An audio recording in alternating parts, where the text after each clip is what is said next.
हमारी पार्टी लोकसभा के ये आम चुनाव अकेले ही लड़ेगी। हमारी पार्टी यहाँ किसी भी गठबंधन व पार्टी के साथ मिलकर ये चुनाव नहीं लड़ेगी।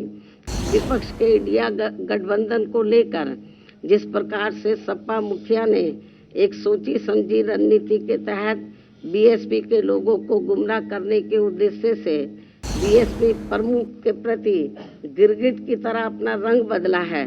मीडिया में ये भी फर्जी व गलत खबरें प्रचारित की जा रही हैं कि ऐसा लगता है कि अब बीएसपी प्रमुख जल्दी ही राजनीति से संन्यास लेने वाली है। इसमें गरीबों, मजदूरों, बेरोजगारों तथा बहुजन समाज के सभी वर्गों के लोगों को बीएसपी से जुड़ना तथा इन्हें फिर सत्ता तक पहुंचना बहुत ज़रूरी है।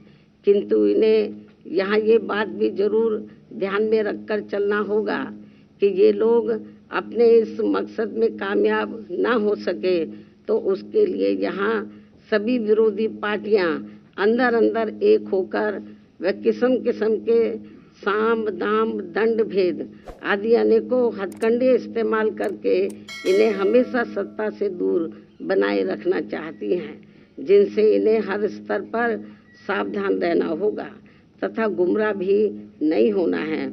और इस मामले में ताज़ा उदाहरण ये है कि अभी हाल ही में विपक्ष के इंडिया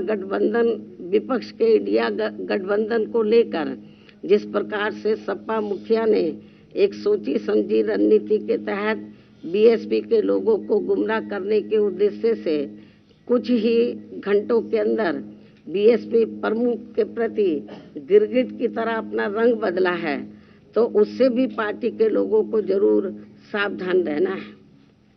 इसके साथ ही पिछले महीने पार्टी की ऑल इंडिया की बैठक में आम सहमति से श्री आकाश आनंद को मैंने अपना एकमात्र उत्तराधिकारी घोषित किया था।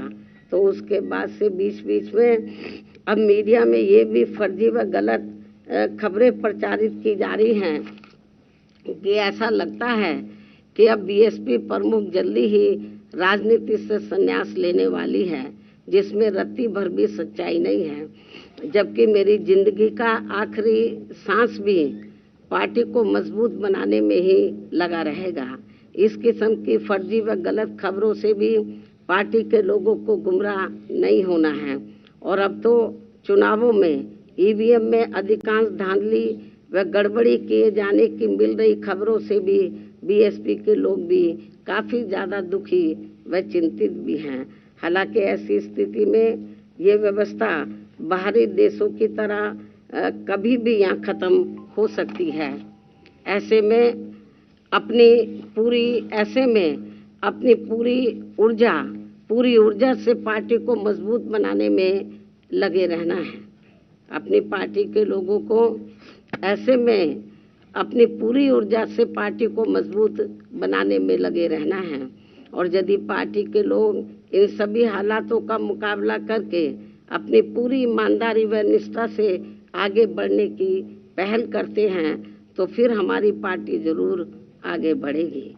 अब देश में लोकसभा के आम चुनाव होने का भी समय बहुत कम ही रह गया है। और यदि इस चुनाव में पार्टी के लोग मेरे दिशा निर्देशों के मुताबिक चलकर व रात दिन कड़ी मेहनत करके अपनी पार्टी का बेहतर रिजल्ट ले आते हैं तो फिर यही इनका इस वर्ष मेरे जन्मदिन का खास तोहफा भी होगा। वैसे मुझे पूरी उम्मीद है कि पार्टी के सभी लोग अपने तन मन धन की पूरी ऊर्जा, शक्ति, एकजुटता तथा आपसी भाईचारे के साथ मिलकर लोकसभा का ये आम चुनाव पूरी दमदारी के साथ ही लड़ेंगे और केंद्र की सत्ता में अपनी प्रभावी भागीदारी भी सुनिश्चित करेंगे। इसके साथ ही इस चुनाव को लेकर यहाँ मैं ये बात भी फिर से स्पष्ट कर देना चाहती हूँ कि हमारी पार्टी देश में जल्दी ही घोषित होने वाले लोकसभा के ये आम चुनाव यहाँ गरीबों एवं उपेक्षित वर्गों में से विशेषकर दलितों, आदिवासियों, अति पिछड़े वर्गों, मुस्लिम व अन्य धार्मिक अल्पसंख्यक समाज के लोगों के बलबूते पर ही पूरी तैयारी व दमदारी के साथ अकेले ही लड़ेगी।